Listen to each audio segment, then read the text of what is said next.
Hello guys, good morning सबैलाई। आजको हाम्रो नास्ता छ भात र मासु।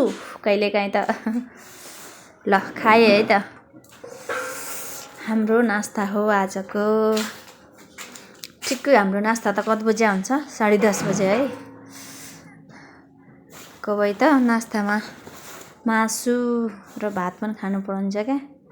मासु र भात, ग्रेभी सहितको मासु। हजुरहरूले के खानुभयो? मेरो भाषा चाहिँ मिक्स हुन्छ है, मिक्स भाषा हुन्छ।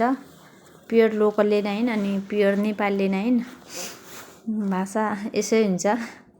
धन्न हिन्दी नै हुन्। हिन्दी र इङ्ग्लिस आइज्ञा गाह्रो छ।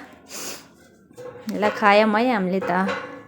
दुईजना छौँ तर म मात्रै देखिएको छु भिडियोमा। ल बाई सबैलाई।